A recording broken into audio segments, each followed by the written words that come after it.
Welcome to Paranormal Perspectives, episode 4 already. And today, something a bit different, really. I have my sister here, Alessandra, who I met when she was born. It was no surprise. And yeah, she works in the same profession as me, and yeah, it's kind of interesting having you here because it kind of shows that it just happens to literally anybody. It can happen to the most closest people to us, people that we work with, people of all different kinds of backgrounds. Just sometimes just some weird stuff happens. So yeah, thank you for being here.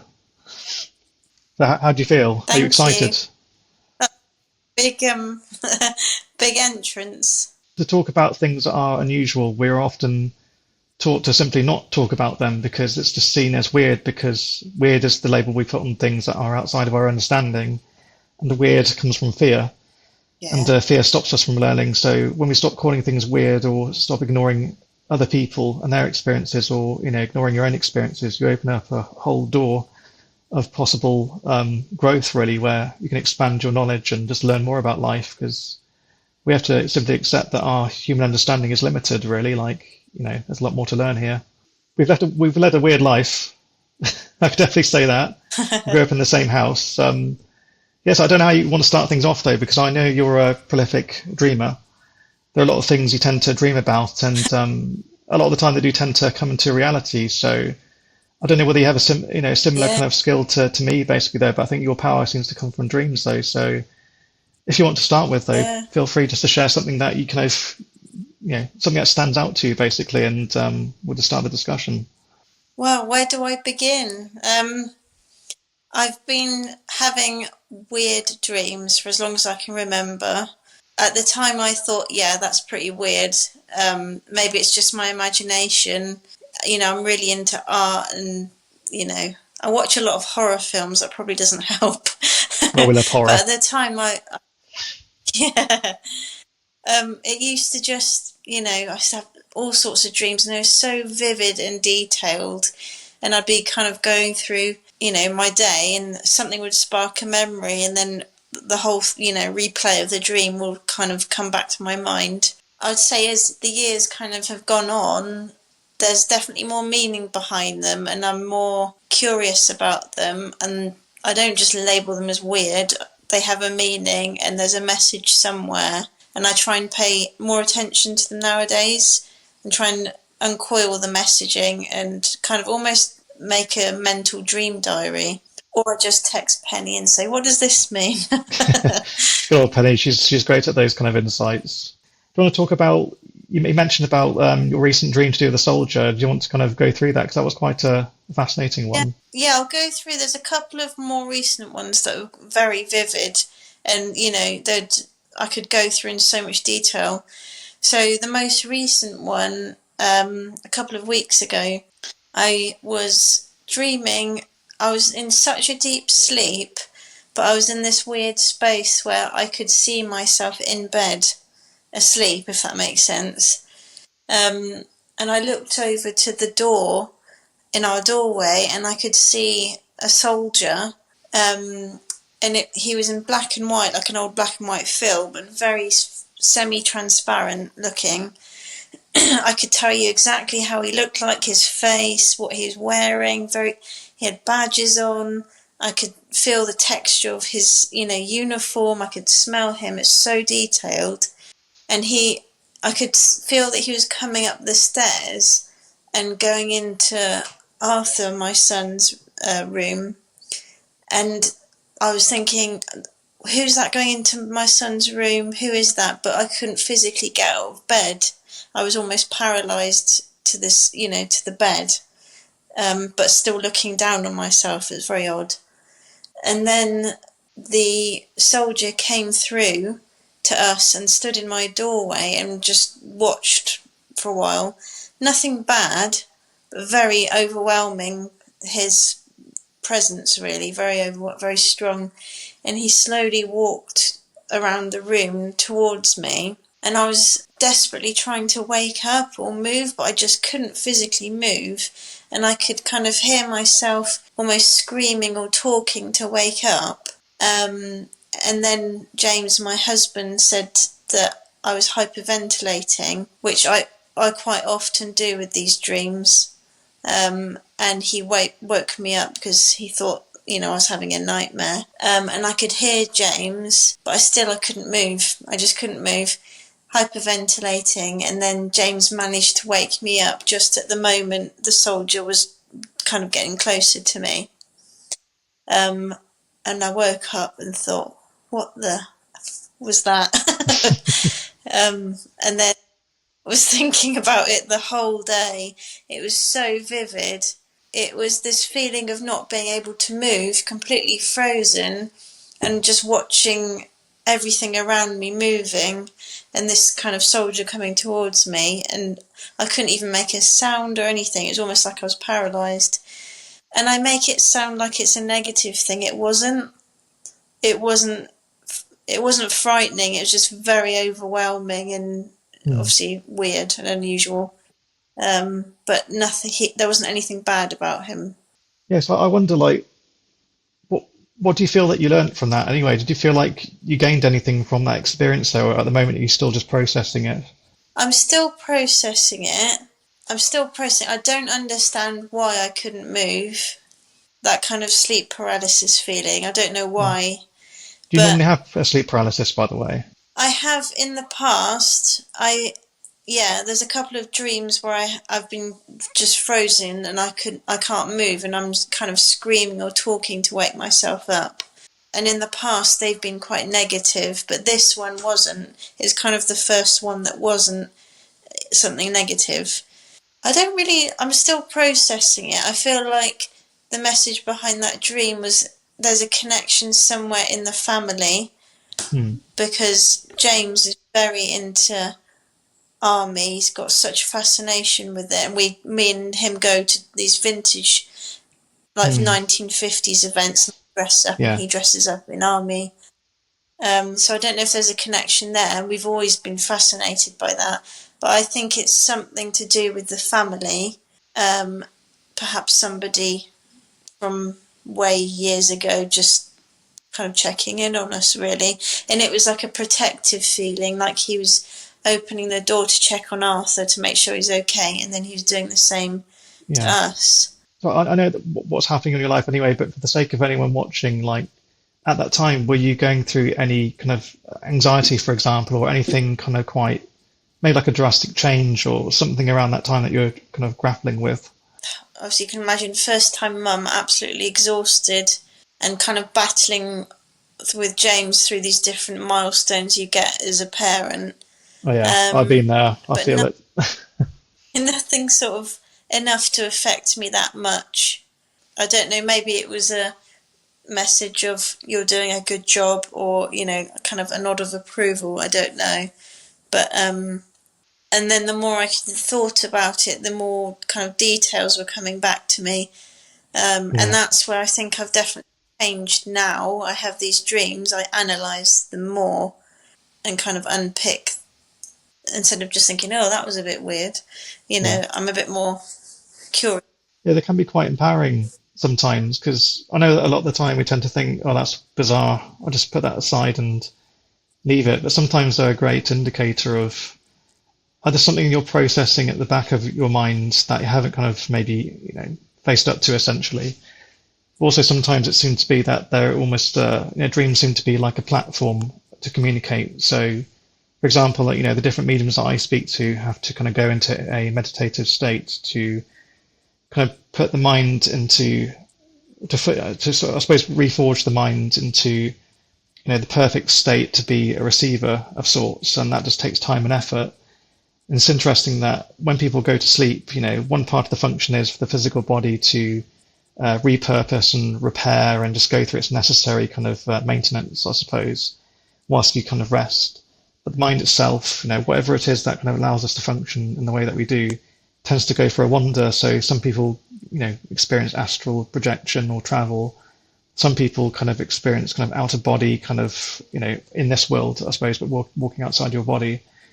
Some people kind of just go far and beyond and have a chat with certain beings or people. And yeah, dreams seem to kind of fascinate me because they're almost a perfect bind of the physical, the understood, the psychological aspect, and also the fantastical kind of what we term as paranormal though, but I don't believe things can be paranormal. I think they're just things that we don't understand yet. Because I've had dreams that are kind of life changing, really. Definitely. Yeah. And there's quite a distinct difference between, like you say, something that's psychological or something that's, beyond passing a message or has a purpose. And I think as the years have gone on and I'm getting more of these dreams, I'm starting to know a clear difference between the two. Because Yeah, I could watch something on telly, dream about it, and that's kind of me. I'm picking what I've just seen, or I'll yeah, get dreams like this soldier one, yeah. and it's Soldier Boy. distinctly We'll different. just call him Soldier Boy for now. But I wonder, 'cause I know in our family, yeah, ultimately war has been in our family list. Obviously, our great granddad and him living living through the Holocaust, I hate to say, times and the things that go through. I kind of wonder that sometimes can genetics, I suppose, like family history, can certain traumas be passed through generations? So could it be an echo of Yeah, what he yeah, experienced? Like, because it may seem scary to you in the dream because it was unusual though. But like you said you felt, eventually like quite calm and quite kind of okay. So I don't know. I kind of wonder if it's like an echo of something that kind of passes through that generations tend to kind of take yeah, on. But we never yeah. got to meet our granddad in person, sadly. I know. Yeah, bless him. Yeah, Um, the I was just thinking while I remember, there's another kind of this. I think this is a real example of it wasn't just my brain unpicking things; it was an actual message. Um, the other one I had, I'll never forget, and this is definitely not me unpicking. It's a yeah. message for sure. Uh, I hope you're okay bringing it up. Our Nana Eve. Um, Oh, bless her. it Yeah, was the day you and I went to say goodbye to her, and I don't know if you remember, I didn't have anything on me because she liked makeup and stuff, and I wanted to put some, I don't know, hand cream on her and brush her hair. And the only thing I could find in my handbag was a little hairbrush. So I was brushing her hair for a long time and talking to her, and I thought because she loved looking after herself and making herself look good, that was the last kind of thank you gift I could give to her. And yeah, that's all I had on me. So that's what I did. That same night, no, not the same night, it was actually the night that she passed. I had such the exact same thing. I was in my bed, but watching myself, couldn't move. And she came over to me. She was brushing my hair, and I could really feel a hand on my head, a hairbrush. It was so real, I could feel it right up close to me, and it was as if she was mimicking all the stuff I was doing to her. yeah, Um, and for me, it felt like she was saying thank you. I've gone now, but I just wanted to say thank you, and it's like an acknowledgement of I saw you do these exact things. This is me saying thank you, and then I found out she passed yeah. that night. I remember because do you remember at the same time? 'Cause you mentioned it happened in the early hours. You had an experience like that, and at the same time, that night, of course, Nan would have been on my mind as well. But then, yeah, about 3 a.m., I heard this most almighty bang on the windowsill onto my, to the left of my bed, Yeah, where I have this kind of little glass casing, it has metal frame and all that, and it was the most biggest bang, like something kind of hit it with such tremendous force. I kind of jolted out of bed, expecting there to be glass everywhere and all sorts. Like it just sounded like something had almost kind of broke through the window, even. And usually, yeah, in science, basically, it's every action has an equal and opposite reaction. So a big sound is, representative of something, initially giving it some force. But no, absolutely nothing. Everything was okay. I checked. No things had fallen over. Nothing. But the moment I woke up, I just had my nan. The image of her face in my mind was just there, and I just knew straight away. I could smell her particular lipstick that she had, and just the smell of her clothes, yeah, and I'll never will forget that. And it's just weird. We experienced something similar at the same time, and then obviously later on that yeah, morning, then found out that she'd kind of crossed over finally. But I do believe people seem to kind of yeah, do one last visit. I think whilst they're in that transition stage, least my belief, and also it comes from my experience too, that when people cross over, they begin to remember what they actually really are and begin to realize, actually, I've been living with all these Yeah. limitations through this human life. As I'm letting go, I realize, oh, I can do all these things. I remember doing these things. I need to make sure to let them know that I'm okay, because really the sad thing about it is when people do Yeah. cross over and people do, supposedly die, even though people don't die, they really don't. When people do kind of cross over, it's those that they leave behind that tend to suffer the most. And when they kind of return Exactly. to where they go, basically, Yeah. they're like, oh, that pain's gone. Life's, Yeah. that's what life was before. So, yeah. Yeah. And I Exactly. think it's just her kind of crossing back and going, oh, yeah, I just need to make sure that they're okay there. I'm okay there. I need to make sure they're all right in some way or form. But you could kind of question, like, why would you let someone know you're okay by bashing things or something like that, though? But it's quite hard to kind of transmit Yeah. information across different dimensions, I suppose. Yeah. Yeah. Exactly. I mean, yes, there's an element of, at the time of me and you would have been processing sort of our grief, but that was so distinct, and how it was as if she was in the room and I could feel every touch and the warmth, everything. So that says to me that's not just me processing, it's something more than that. Yeah. And it's those things, it's those who experience things firsthand, like have kind of empirical evidence, really, like they've seen and witnessed things, so they can make their own judgments. And it's these kind of conversations that Yeah. people have, like they can listen, and to them it's always going to be a belief because they haven't experienced it themselves. And it's these kind of conversations that people really should be kind of having more, really, and sharing with people. And even if people, you don't have to Yeah. believe somebody because you haven't, seen what they've seen. I completely respect that. That's okay. But to just normalize just listening to people, it helps partly with the grieving process, of course, but also kind of makes other people realize that quite, you know, these kind of things happen to anybody. And the more we normalize it, the less we'll be using this word weird that people tend to throw in here and there when they encounter Yeah. something that they don't want to talk about. And this is just quite, a normal, wonderful part of this world. James gets a complete story of, I'd wake up and have this dream and I'd tell him in so much detail right in the middle of the night, and he's like, what? he nothing like I do. I mean, yes, I get random. Like the other night, I dreamt. What did I dreamt I met the man from Coldplay, and he bought me a Oh, unicorn. Chris See, Martin, that's yeah. that's because I was listening to Coldplay teaching Arthur about unicorns, so that was a mental download of my brain that day. Yeah. So that's clearly different to Nana coming stroking my hair. That so. Sometimes like dreams can just be a little holiday, really. It's just, time to step away and just recharge. But I think it's almost like rather than us always reaching out, I think sometimes they see it as an open door to have a chat with you. Because I do remember, like, Yes, when definitely. one of my most profound experiences I've had so far, I still haven't gotten my head around it though, but I understand the message, but I don't understand how it was possible. That yeah, during the pandemic, of course, at that time, everybody was going through a big change, like a lot of stresses. Like life just felt very threatening and dangerous, really. And I was working for a company at the time to death, basically. I was just working and working, working, so worried that I'd lose my job. But at the same time, of course, the kids' schools had closed. Obviously, we need to make sure that the kids were safe and didn't know this dangerous thing was happening, and trying to keep things as positive as possible. And it was absolutely exhausting. I think during that time in our country, I think that a lot of parents were just thrown to the wolves, basically, and no one cared about us, Yeah, and they didn't, literally didn't. But we did our best to kind of make things yeah, okay for the kids, and obviously all that stress kind of builds up. So at that time, I was having a lot of dreams, unusual dreams. But there's one dream that happened that was so unlike an actual dream, it felt like an actual vision because it crossed over into reality for me. That's when I began to think something's kind of going on here. I had a really stressful day. I was like at my maximum limit of stress at the time.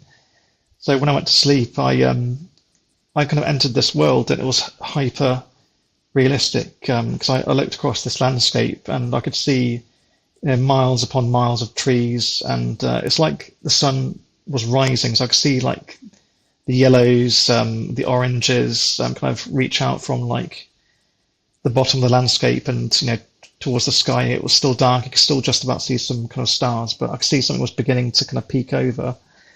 But at the center of this landscape, I could see this tower kind of made of the most shiniest metal. It's almost like made out of aluminium. And it kind of went into the sky like so high, and I could feel myself slowly rise up this tower, like just going on and on and on, and looking at the little details, like like the way aluminium looks. You see like a certain lined texture. Basically, it looks quite fascinating. I could see it kind of wave as I go up and cover that distance. But I got to the top, and at the top there was, to the left of me, this old man sat in this throne, and it looked like a king's throne made of wood. But it was very kind of decrepit and dilapidated, so a lot of it was kind of cracked and broken and falling apart. And this old man was sat there, and like he wore kind of these red robes, like looking like a king, but the robes were kind of falling to pieces. He had a beard basically, and he just had that kind of dead look in his eyes, where he wasn't quite dead though, but he'd just given up on life entirely. I almost felt like he felt like me, basically. I felt like I was just so exhausted by life. Oh. I was just ready just to sort of say, I've just had enough, like I'm kind of done, quite frankly. But on the right, this incredibly tall creature, like at least kind of twice my height, was stood facing this old man in this chair, like looking at him intently, not angry or anything, just there with its kind of arms crossed. And it was quite a tall, kind of slim being, and had very blue skin. I just thought it was quite interesting, really, because when I looked at kind of Hinduism, you think about Krishna and all that having blue skin. I thought, well, after the dream, I thought, is that something to do with that? But anyway, but in the dream itself, I was just experiencing it. I wasn't really questioning it. I was just experiencing it because it felt so real. I was just going along with this ride. So this tall blue being had like some bows on his back, and he had like an arrow as well, like a bow and arrow thing, but was stood with it poised, but not ready to fire or anything, just stood ready, looking at this man, and had these kind of little tattoos. I actually did sketch it a few days after as well, so I'll have to kind of show you. Maybe I'll add this to the video. And had these little kind of wrist kind of bindings, and just part of this really interesting culture. And had all of its hair was shaved off apart from the section at the back where it had like a little kind of ponytail. And the ponytail was bound and everything. I could go into the most infinite detail here, but I could see all of it. And its face was so human, but the rest of it wasn't. But it was so intense as it turned to look at me. And when it looked at me, I felt like I should have been scared, because I encountered something that I could feel even then was way beyond me, Yeah. like way more advanced in terms of intelligence, in terms of something. Yeah. But and it wasn't from here as well. I knew that then when I was speaking to it, and I'm not saying it's an alien or but it was something beyond me that I didn't understand at that time. And as it kind of walked towards me, it sang this song, and it was so immensely loud.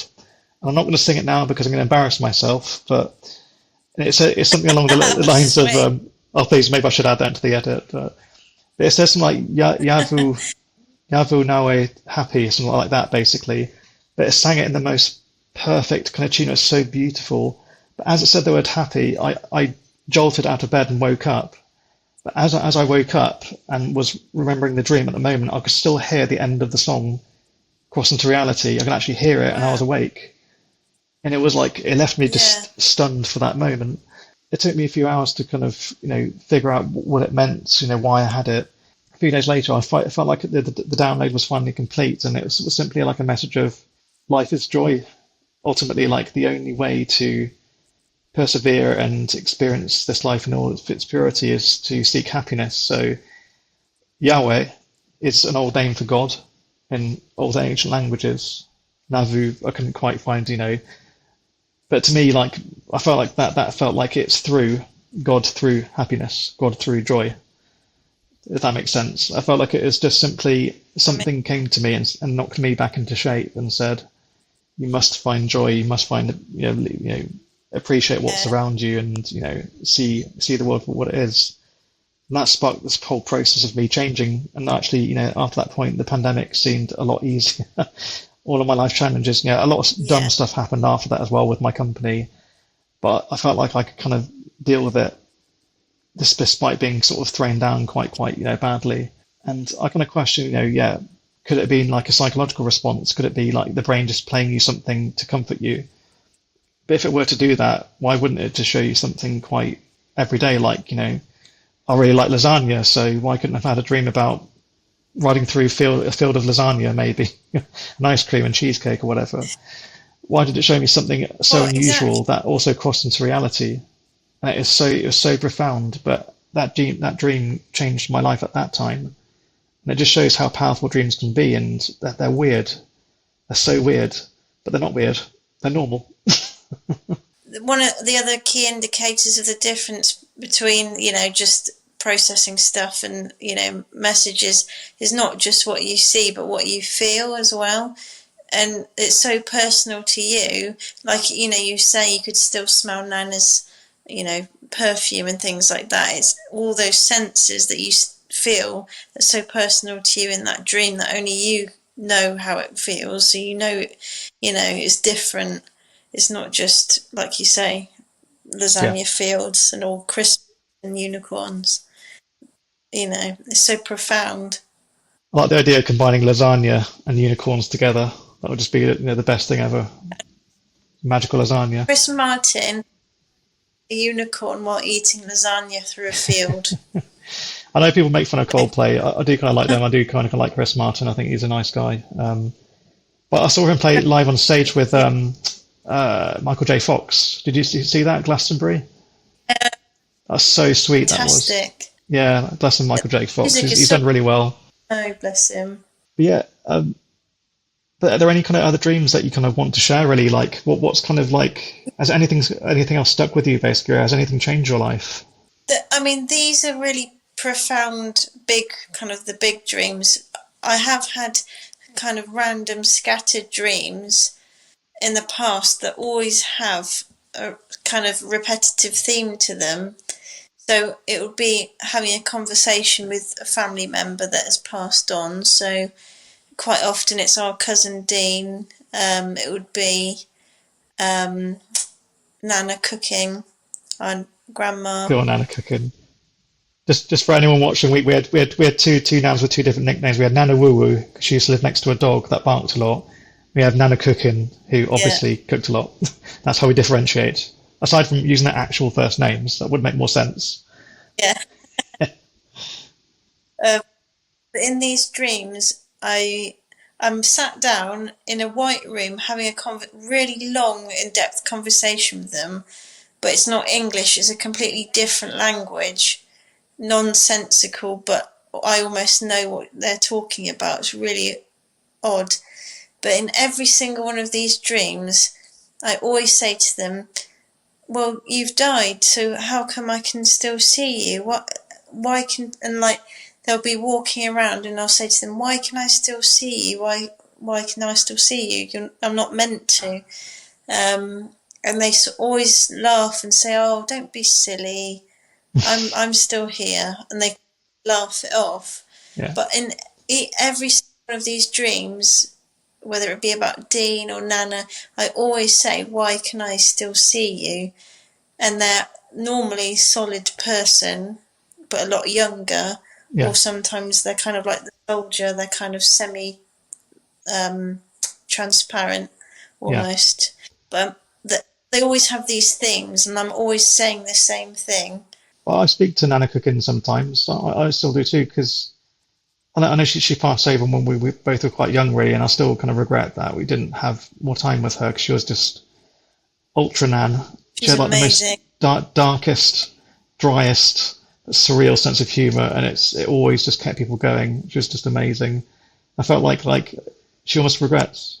Yeah, sorry. Uh, Sorry, I'd say that love to again. play Cards Against Humanity. Yes, she's made for Cards Against Humanity. Even though English wasn't that great though, but she'll understand the the implications of that. But no, but yeah, I felt like for years and years she almost regrets that she couldn't stay here longer to look after us growing up, because her grandkids meant the world to her. Like she'd do anything, literally anything for them. But I felt like for many times in my life, like I've had dreams where I'm just sat there with her, and literally, like, I know it's a stereotype though, but I'm sat there in a cloudy environment. Like literally, I'm sat on a cloud. And maybe it's like a chair and a table made of clouds. And it's just really bizarre. I'm just sat there. Sometimes I have dreams where I'm talking to her the entire night. And again, just like you said, she's not using words. You just understand. You're just, whether it's telepathy or however you describe that, It's a language that we will understand so well and so deeply, and it's a far more complex and capable language than the language, all languages we use in the living today. And she's just there kind of giving me this advice and these things. And I always wake up not remembering a single word of what she said, but at the same time, not remembering the words, retaining the understanding and the learning. And sometimes I'll wake up just laughing. And it generally, like, sometimes I'll actually have such a funny dream where I'm just laughing at it. She's so funny. I used to laugh so hard when I was a kid with her. Like, so we'd all be going off to Sardinia and she'd be saying sort of ridiculous things. But yeah, sometimes I actually literally wake up laughing. And sometimes I wake up laughing and I'm still laughing and I realise, what's so funny about the dream? By then I've just transitioned back into the world of the living, so to speak. But sometimes, I don't know, family members can sometimes use that as a platform just to keep an eye on you. So it's a way of them just popping over to visit without using too much energy. But again, there's also the psychological aspect of it as well. Like sometimes we do formulate things at the back of our mind because we talk about the conscious and the subconscious. Subconscious, there are many workings there that we're not consciously aware of. So sometimes going into those dreams, your conscious may be more aware that you're suffering more for the loss of somebody. Sometimes it can kind of create certain scenarios where you feel satisfaction through having that conversation, just to give your own body and mind a bit of relief. So, I won't kind of discount that possibility, but I know in my gut and in my heart from those experiences of what I've seen. And I'd love to hear other people, other experiences. And you've been sharing with me for years, like all the different dreams you've been having, and I just find that absolutely fascinating. Yeah, but basically, what do you think dreams are? That'd be the big question at this point. Like, what do you think dreams are? What are they for, or what are they really? I do believe it's a way of important messages coming to you, because it's an easy way for them to get to you. You're in a state where your active everyday mind is switched off, so there's no noise, there's no disturbance, and they can easily get to you, but also in a way that doesn't frighten you as well, or kind of feel like your personal space is being imposed on. It's a nice, easy way in. It's like a bar in your mind, really. You kind of like go there to meet up with other people. In a way, it's kind of like that. It's just a place to chill out, have a few drinks, maybe catch up with a few conversations. And it's an interesting one because definitely, if you don't mind me mentioning, because this dream kind of continued throughout our time, when we used to live together back in Oxford years ago. I won't say the street name anyway, because I don't want to embarrass the family that probably lives in our new house now or scare them as well. Yeah. But, do you remember I mentioned this on the last podcast, but it'd be interesting to hear your side of it though. But do you remember the rug dream? It sounds, when I explain it to people, I laugh myself because it sounds so ridiculous. It's so weird because like, do you want to explain? Because I've explained it before. Do you want to tell your interpretation of it though? Because we may see things in different ways. Yeah, I've got memories of it. Was various occasions, a couple of occasions, and I always remember this horrible sense of dread when I know I'm about to have this dream. I somehow know I'm about to have it while I'm asleep. Horrible sense of dread. And I laugh because it sounds so ridiculous, this dream. This dream I had, it was this dark room, and I'm the only person in the room, and I've got the most humongous rug, or like woolen blanket, really heavy, and I'm desperately trying to fold it, and it's too big for the room, and it's so overwhelming. But not just that, kind of it's floating in the air, and I'm having to kind of hold it up with my arms. And at the time, it was the most scariest dream, totally different feeling to this soldier boy and Nana dream, a horrible sense of dread. Yeah. And then I'd wake up and think, oh, thank God that was a dream, because it was so real and vivid. Then I thought, what? So scared. And then, a bit of time had passed and I think, why was that scary? And then I actually start laughing because it's so ridiculous. And then I kept having these dreams. But how come you didn't tell anybody at the time? I don't know. I just thought, I don't know, just what they'd think of me, that I was weirdo, or, need to seek some mental health Yeah. help, or I've been watching TV films. But it was, I can't describe it, just the absolute sense of dread, like a panic attack, Yeah. as the dream. Like the dream starts very slowly, and then the feeling of the blanket gets heavier and heavier. I'm going to blow your mind with something in a moment. But yeah, basically, yeah, because I had exactly the same dream for years. I mean, I think it started when I was roughly about 7 years old, 7 or 8 years old, and I'd have it about once or twice a week, like consistently for like years. Yeah. It was only till I don't know why I called you, but something told me to call you because I hadn't told anybody. Because initially I didn't tell my mum when we were younger because with her being a single parent, she had enough to deal with it as it is. Like she was barely keeping a roof over our heads and keeping us fed. I didn't want to give mum the additional. Because obviously I was still going through the trauma of my accident at the time. I don't want to give mum an extra worry, thinking like, oh, maybe Kieran's defective in the mind and such. And that's also redolent of the kind of life that we lived back then, because that back then, basically, if you show anything abnormal, then you're seen as all sorts of different things. Like, I'd say that the church that we went to at the time didn't like people talking about this kind of thing. Let's tell you that, thanks to was it Father Cod at the time, I hate to say, was quite judgmental. So I don't want to add that to mum's kind of burden really, because the church starts saying we need to talk to those kids again, and it's just too much. We seem to be in a better world now when much more people are now switching on and being more aware of these things. But yeah, eventually I kind of told you, okay, I'm going to tell you this, basically, it's just completely mad. And it just blew my mind when you said, I've had exactly the same specific dream. It's not as if we both had dreams about, teeth falling out, for example, which is a common dream to have if you're all feeling anxious. But it's a specific dream with a specific feeling, and that absolutely blew my mind. But I can ask you as well, when we had that conversation, did you have that dream again? No, I didn't. Yeah, neither did I. I had it. It just ended. How old? 6, 7. Yeah. And yeah, it just stopped. I think on a couple of occasions I remember, what was it? I don't know if I was sleepwalking, but suddenly I was stood at my window in my bedroom brushing my teeth. So on occasions it would make me kind of sleepwalk at times. I wonder who was doing all the rugs and all the washing in the night. We woke up with like 1,000 folded towels. It was great.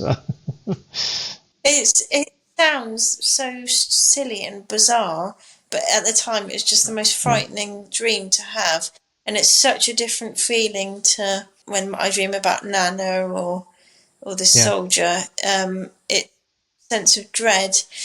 There was another dream I had at Mum's bungalow. I remember that, if we're on the subject of kind of negative dreams, where again it was like this sleep paralysis. I was absolutely stuck to the bed, but I was watching myself at the same time, and I managed to kind of sit upright, and at the end of the bed I dreamt there was this massive black cloud and these two eyes, and I was absolutely frozen stiff. I couldn't even lie back down. I was staring at this black mass, and that frightened me so much. And at the time, I guess it scared me so much I just wanted to forget about it. But now I would try and analyse it. But that's such a different feeling. Yeah, they are. They totally are. I should even start a dream diary. I need to start writing these down. You need to. Well, start your own dream channel, because I think, it kind of makes me proud that you're here, because you're actually taking the opportunity to speak about something that you've experienced that is quite personal and do it publicly. And not enough people do that, really, because there's no shame in sort of sharing your story, because anyone on the internet can say you're talking a load of BS, and that's fine. That's their right to do so. But also, I can guarantee you this will reach somebody out there who's struggling with something. It could be through the dreams that they're having, and to comprehend it. It could be that they could be part of a family that judges them in quite a negative way when they try to speak about something that's happening to them. And this could actually open their eyes and maybe their family to think that actually this happens to other people out there, and it is quite a normal thing. Yeah. Because like the human mind is like, it's barely even truly understood. And when I talk about the human mind as well, I'm not just talking about the grey matter, the physical brain.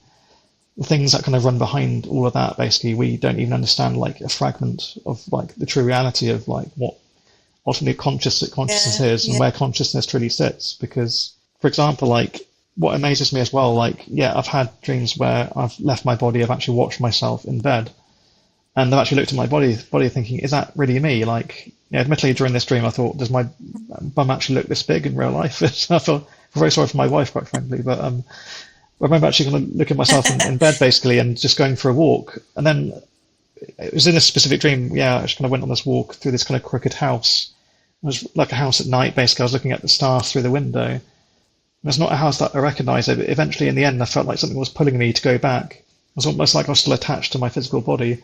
And I went back and then I woke up and so on, though. But what kind of landed me in reality, I mentioned this a few times about my whole out of body experience. Yeah, so this experience I had a few years ago kind of made me think about the nature of consciousness, about where things sit, because, yeah, I had my accident, I had an out of body experience. And essentially, I just walked through the hospital, all the way through this hospital I was in.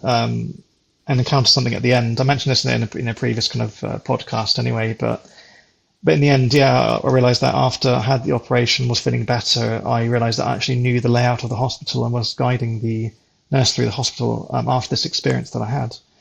But it kind of makes me question, like, where does consciousness truly sit? Because as I was growing up, people, made me assume, I suppose, or made me think, or whatever it may be, that consciousness just sits in the mind. But at the same time, I was able to experience things outside of the body as I kind of knew a reality that aligned with my waking world perfectly, and I was able to allow my consciousness to go beyond and explore beyond. I've had experiences since where I've actually travelled to different places, and I know it's going to sound a bit bizarre even now though, but there's been times when I felt like I've travelled a long ways into different planets even, where I've kind of, I have memories of just being sat at this beautiful landscape with the most strangest looking plants and just looking out and seeing like the universe. It's like seeing different constellations. It's like I had like hyper vision and these kind of, so-called dreams. And I could never have anything that fully aligns with reality as I woke up because, it's not as if I could travel to the Andromeda galaxy, for example. So I kind of tend to come out of those dreams just feeling ultra energized, ultra renewed, and it's almost like I feel more at one with myself, I suppose. And sometimes just dreams kind of take you into these kind of amazing places. But long may people dream, and long may people keep talking about dreams. I hope you don't mind as well, just like linking into our time at the house we kind of grew up in, though, because we had a lot of dreams then. I'd experienced a lot of kind of night terrors at the time because there were a lot of things going on in the house that were kind of playing with the mind, somewhat. But we kind of grew up in a house with a lot of interesting activity. And again, as I mentioned, the last episode, we had a vortex of sorts, thanks to the help of Penny, who had to identify what on earth I was, because I didn't understand I was experiencing these things. I thought I was just broken ultimately, or imperfect, or impure, or evil, whatever it will be. But she helped me to understand you're just a medium, pure and simple. But yeah, there's something in the house where we had like a vortex of sorts, and ultimately, I hate to admit that I kind of helped it to open up without realizing it. I was a very angry teenager, but in and around that time, we experienced a lot of very strange things in this house. I don't know if you can remember anything specific though, but just to kind of give you one to start with, we kind of experienced the whistling. Do you remember the whistling in the house? I remember I used to think it was coming from outside, and I'd look outside in the middle of the night and hear this whispering, and not Yeah, whispering, sorry, whistling. But whistling. yeah, actually, no, whispering. I remember in your last podcast you were saying about the voices that we could hear, and it sounded like a party, very Yeah. muffled. Did you hear that? I heard it all the time, and it was usually around the same time as that blanket dream. Interesting. I Um, wonder if they're related. Maybe, but it always used to be that sense of dread. I remember as a child when I could hear the kind of people talking, that the dream would come soon after. So it was kind of that horrible sense of dread. Oh, I didn't Um, realize you made that link as well. That's it was, interesting. yeah, it was, and it just sounded like a group of people talking, lots of people, but it was quite muffled, like it was downstairs. Yes. Um, But our mum didn't hear it, did she? Did she ever mention it? no, she didn't. I think there's a couple of occasions where it scared me, and I went into her bedroom, and she probably just thought, oh, you're having a bad dream, or Yeah. But no, I do remember that. I didn't like that house at all. I always have fond memories of the house because, yeah, like me, you and Mum had a good laugh over these years. A lot of good things happened, but there's something in the house. And that's what I always felt like. The moment we arrived in the house, I felt relieved because, previously we lost our home. But still moving into kind of this property meant that we had somewhere to stay and we were safe and, we could just start a life again and everything was okay. And, luckily enough, we had a lovely neighbour next door to us. It was a beautiful place as well. We could see the whole view of Oxford, like the dreaming spires from like our bedrooms. Like schools were nearby. It was in a good place. Like the place itself is a bit of a dump now, I hate to say, but it was back in the good days where it was being looked after and all the lovely neighbours were there and everybody was getting along and it was wonderful. But the house itself felt like it was outside of time because whenever we kind of walked into the house, it felt like everything was different. And like it didn't feel uncomfortable and welcoming at first. But just over time, just little things kept happening. Like I remember being sat on the sofa, and again, this is around the time where I was having, the rug dream. I can't really think of a really clever name for it though, but it's just a rug dream. Because I think that was almost like when that came into being. I think that was the signifier of things picking up in that house for many different years. Because like I sat on the sofa anyway, and in front of me was like this tea table. And if you remember, we had this it's like a light brown tea table, and Mum had this metal kind of, I don't know, we called it like a bowl. It's quite thick metal as well. It's not like it was like hollow. It was like quite thick. Yeah. And at the time, it was full of these kind of jelly beans. And you should normally have like fruits in there, but this time it was like jelly beans, and I think there was like a fruit bowl next to it. I was just watching TV at the other end of the room, and it was after like a day where I'd had a really bad day at school. Like we were all dealing with bullies at the time, quite frankly. They just would not leave us alone. All I wanted to do was like hide away at home and just let go of all this like anger and frustration because I'm not a kind of person that fights bullies back. I hate confrontation. I don't see the point in it. But either way, I was bringing it back home. So I think this might be something kind of building up to that. The bowl itself just suddenly, without me kicking the table, because my legs were close enough to kick it, I could have kicked it. But my legs were down at the time, just relaxed, and it just banged. It jumped off the table, like I could say a good couple of centimeters, just jumped, and all of the jelly beans just exploded across the room. Yeah. And I kind of examined it at the time. It made me jump, of course, because I wasn't expecting it though. But I examined it to think, well, could there have been a dent that could have just popped back into shape and just shot it across, or is it to do with like thermodynamics, basically? Maybe like a release of heat. It previously been warm in the day, maybe in the sunlight, it just then dropped just enough in temperature for it to kind of maybe pop something out of position. But either way, like this explosion, like I felt like this horrid energy in the room. It was really quite nasty and very like malicious almost. It felt like a bully, basically. Like the actual energy felt like a bully. Like when you're dealing with them, it's full of, I want to do you harm. I want to do you harm. And that happened, 2 or 3 times during those years. It didn't happen regularly though, but it's just when everything was boiling to a point. And you get kind of just strange feelings in the house, like, they'll normally be followed by the whistling noise because, like I said, at first it started outside the house. And do you remember sending me like late one night to walk into that alleyway across the road just to see if I could hear it? And I couldn't hear anything. I was there for a good half an hour just listening, and it was in the house. But do you remember our friends coming over and saying like, who's whistling? Do you remember like, it didn't happen a lot of the time with friends coming over though, but it happened enough for them to say. Because, eventually, you were saying to each other, like, can you hear that? And I don't know if Mum ever acknowledged she could hear it. I don't think she maybe didn't want to because she didn't want to make it seem like the house that she'd got for us wasn't safe. It was the sort of whistling that you do if you're busy doing something. Yes, I do. Kind of thing. It's like it's not like an angry whistle. Can you do an angry whistle?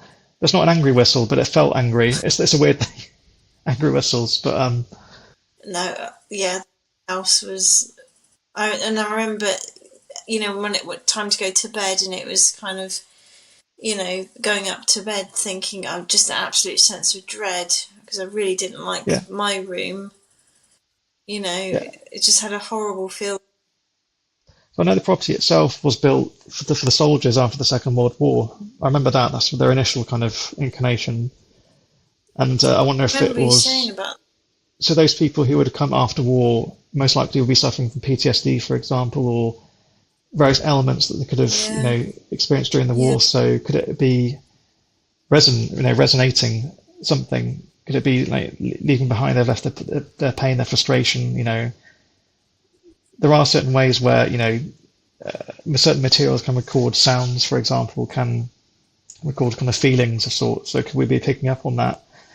And I do know as well at some point in the Second World War, I think one of the warplanes crashed at the top of the hill, I believe. Like, I think that was the Yeah, First World War, I yeah. think. But anyway, I've heard that story about where we were living at the That's time, and that house was just boiling and boiling and boiling. And eventually, yeah, we were dealing with like a very not very nice stepdad at the time, anyway. And I kind of wondered if his energy was kind of coming out into it as well, or was he being affected by the energy? I wonder.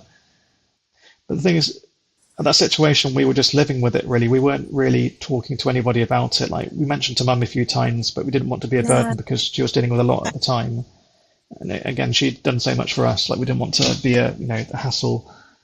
But so many people out there go through things where they're having to live in houses that feel kind of unsafe because of something that they can't tangibly explain to another person who hasn't experienced it. At the same time, there isn't always a scientific way to record something to prove to somebody that something at least is going on there that was worth investigating. It's not as if you can call a police officer and say, like, this ghost is really annoying me at the moment. Can you come and have a chat with them? It's not something they're going to, take seriously, sadly. There are just so many people that just deal with it, though. It's, even just speaking to like a local priest or whatever representative they have of their religion, don't tend to really want you to talk about those things because they only want you to subscribe to their version of reality that they've defined for you. And if it breaks that reality, then you're the problem, not them. And yeah, that's a struggle in itself. yeah, yeah, And I yeah, kind of wonder, like, if we spoke to someone about it earlier, could have helped us. Because it's like I say, only since I met Penny from that day that things began to make sense and things began to kind of fall into a place in a better way. But people like her do yeah. have to deal with a lot, really, because so they have to deal with a lot of ridicule and all sorts of awful things done and said to them, where all they're doing is just trying to help. They're just there going, like, I know this thing, and you may or may not be able to be the kind of person that can experience this thing, though, but I'm here to help you. And there's something happening at the moment that you can't explain, though, but I can help you with that. I can help you explain this particular thing. But I'm glad we were able to resolve what was happening in that property. And I suppose it'd be good to kind of round this off anyway, because it's probably going to be like an hour long episode, and that's fine. We can do a part two. We'll do a part two, I think, because it'd be good to kind of get a view of like from Christine or Penny if they're available to get a more advanced medium's perspective. I'm still a what's the word, like a Jedi apprentice essentially at the moment, though, whether I want to be or not. It's taken me years to reluctantly accept what I am, and it's a shame that I have done that, really, because I could have helped myself and others quite sooner, really. But it's ultimately kind of having these conversations, just normalizing the pursuit of knowledge, really. Yeah. But what's one last dream you want to leave with everybody, basically? Is there something like a positive one that you can remember, or something that kind of like made you think, actually, look, this kind of made me happy? The ones where I've kind of seen, our cousin or Nana, and those conversations were only we know what we're talking about. It's almost like a private joke. It's just us. It's a private moment of Yeah, yeah, joke. I find them reassuring. Just it's them letting me know that they're there, and you know, they acknowledge. yeah, And quite often in the dreams, when I see them, they're a lot younger, yeah, and I think they're in their kind of prime favourite part of their life. So Nana Eve, when I saw her, was very glam, very dolled up. I think she would have been in her late 40s, early 50s. yeah, Um, I always, when I dream about them, they're in their prime, and I just know they're in there. And I always say to them, "Oh, you're looking really well. I thought you passed away. Why can I still see you?" And they always laugh it off. "Oh, don't be silly. Of course I'm still here. I'm okay." And they sort of yeah, laugh it off. And every single time I have those dreams, it's always that same yeah. I think it's um, quite sweet 'cause it doesn't need to be substantial to be positive, though. But sometimes they're like nice little no, nudges in the right direction that we need. We kind of need those. I would sort of round off and say is I think these kind of dreams come to me at certain kind of stages of life where I haven't got how do I describe it? When I just had Arthur, I didn't have any of those dreams. I know I barely slept, but my mind wasn't in the right sort of frame of mind to receive messages. I think I was Yeah. just trying to get through what, So you just the narrowed whole tunnel picture. vision, really. You're just trying to focus on kind of Yeah. dealing with that big thing. Yeah, yeah. I got to a stage where I finally started to get a bit more sleep, get more comfortable being a mum and with Arthur, and then they started to come back. Yeah. Those nice sort of reassuring Yeah. dreams. But I think, they come to you sort of phases in life where you're able to accept messages mentally. You've got that mental capacity, Yeah. if that makes sense. Yeah, it's kind of like when you need to speak to somebody who's already focused on something else, you're not really going to have much of a conversation with them. So some people just choose to come back. Yeah, and probably also I wouldn't have reached that deep enough level of sleep as well, because obviously you need to reach and Well, because I yeah, was you a new get mum, to I was REM on stage. the Yeah. yeah. I wonder, is it the REM stage where we actually are able to either access our subconscious or access something else outside of ourselves? I kind of wonder if that is the prime. I always thought that was kind of the light sleep, like you have those dreams where you're falling. But there's that, and just note to myself to start a dream diary. Yeah. Are you going to do that? And yeah, to like I said before, maybe make your dream diary into your own channel if you want. Just boost your confidence. Anyway, it's good to start speaking about life really. But what I was going to mention as well, like to kind of blow your mind, as I mentioned earlier, the rug dream that we had. Do you know somebody else has had the same dream What, other than you? other than us? No. So that's an interesting one. So that's something Penny's going to, sorry, not Penny, Christine's going to detail shortly, because when I told her about this dream a while ago during our obviously circle and training, all that, and like she was stunned as well. She says, I went to an event a while ago where we were sharing different kind of experiences, and this man explained a very particular dream that had been haunting him, along with certain activity that he's had in his house. And he described the rug dream that we've described. And it blows your mind, doesn't it? I know. I thought I'd say that for the end, because I'm still getting my head around that. What is it with this rug? Rugs are scary. Because I think part of it could be if you look at it anxiety dreams. So anxiety dreams, like when people lose their teeth in dreams, or those dreams where you're in a classroom, basically suddenly your clothes disappear and everybody's laughing at you. Was that just me? It has it. But either way, they're quite common dreams that people tend to understand because they're very human things. They're very kind of logical and tangible. But when you have a dream like that in that much detail that affects you in such a strong way for such a long time, it's a very personal thing. Exactly. So it makes me kind of question, if what Christine is saying is true, and I believe Christine, and she's not the kind of person to mess people about like that, makes me think, well, are the people that have the rug dream, are they connected to something? Is there a singular or something that they're connected into that they're experiencing? Or is it a psychological thing? Is it a very rare psychological thing, just like the teeth thing? I just don't know. It kind of blows my mind, because I couldn't at any point narrow things down to a particular moment in our childhood which would maybe lead us to have this kind of linked dream. But it does prove in some parts that siblings do have linked dreams. They do share dreams. It could be that they share burdens, really, because they share stresses and things. And maybe it could have been that I was having the dream and it was being you're almost absorbing that burden because you're trying to help. Or it could be vice versa. You could have been having the dream, I could have been absorbing it, or me and you could have been connecting to the same space. It's weird, but once I heard that the other day from Christine, my mind was blown then, because I thought, well, this was an isolated thing. I haven't met anybody in this life that's had this experience. So it must be just to do with us. So I wonder, is this dream part of something greater that we're not fully aware of just yet? Find out more about this. Yes. This is why dreams are so fascinating. So this is part one of the mystery. So we'll definitely return to this at some point. I mean, I think now I've definitely become more in tune with them and aware, and give it some thought, and process them. Yeah, it's definitely the right thing to do. Even if dreams don't make sense, it's like I keep saying to people, it's okay to not know. It's not a crime. It's not a crime to not know, but it is a crime to yourself to not ask why. Really, you owe it to yourself to explore. Exactly. So whether it's exploring the psychology or exploring something that may be trying to kind of come through to you, Because there are times when I've been really stuck on something in life anyway, and I've gone to sleep and I've woken up with the solution ready to go, as if I'd been already thinking about it during my sleep.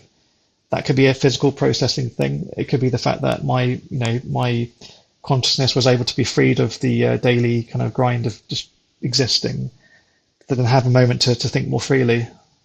Exactly. You haven't got those restraints. Yeah. I'm just in what dream tonight now. I think we're going to find out one day anyway. You know, regardless, I think eventually we do find out the answer to these things. But I'll say like one little happy note as well. Like I always remember like some of my most happiest dreams where before my kids were born, and this happened to both of them. One I was asleep, and one I was awake, like half awake, I suppose. Usually, having a first kid, you don't know when they're going to arrive. You know roughly, and they give you an estimate of how when they're going to arrive. And it'd been going on for a while then. At that point, it was kind of late somewhat, and we just didn't know what was going on. We don't know when it's going to happen. And the most weirdest thing where the day before it happened and accelerated and so on, I had a dream that I met a child, and in this dream, like it was like a little baby sat upon this cushion that was red with like tassels, and I'd walked up to this baby. Not the baby didn't have red tassels, did it? It was the No, cushion. the baby wasn't made of cushion. Just to clarify, the baby wasn't a cushion. I walked up to the baby and played with the tassel and just ignored it. No, I walked up to the baby and it just grabbed my finger, and I remember just looking into its face, and I was just like transfixed. I couldn't move away. I was just in that moment. And I woke up shortly after, just feeling like really renewed and quite excited, but nervous at the same time. Nervous excitement, I suppose. And I'd gone to work that day, and it was just bugging me all morning. It was just like something was tapping me at the back of the head, like just do something. But I get thinking logically, well, I don't know. I just think I'm not in that person's body, basically. That sounds quite a phrase. But I'm not that person, so I don't know the instincts of like when things may happen. But I can think, but I need to not be at work in case I'm needed, though. But I had to keep working to obviously keep things going because I couldn't just guess it wrong. But in my gut then strongly, I thought, no, it's going to happen now. And I said to my boss, like, luckily he was very trusting as well. And I said to him, like, I'm really sorry, but I need to head home now. I can't explain to you though, but I need to head home now. And so I kind of rushed off home, and just, a few hours later, it started. It just, at some point I knew. And I felt really fortunate though. I felt like either she was signifying or she was introducing herself before she was born to say hello. I just somehow knew in reality, in my waking reality, when things were going to happen. I was there. God, sorry. I was there just right. What was that? Did something just fall over? Yes. What was that? I don't know how it happened. Something just fell off. Sorry. Can It's you a ghost. cut that bit out? I'm actually myself. Oh well. Something that was very odd. My heart. Whew. It was a plate that fell off. That's better than But that coffee shouldn't anyway. have fallen off. No. Take a look at it anyway. Maybe it's time for us to start talking about spooky things, but I was going to say it happened to both my kids, basically that same dream and sequence happened with both my kids. And the second time round, I had a vision. I was half awake, so I just fell asleep on the sofa and kind of partly woke up, and I saw somebody kind of walk through the window, and it's like a small child made of smoke, which sounds bizarre. I knew then. I thought, this happened before. I know this, and then shortly after it started to happen again. So I felt like I was very lucky to meet both of my kids before they arrived here.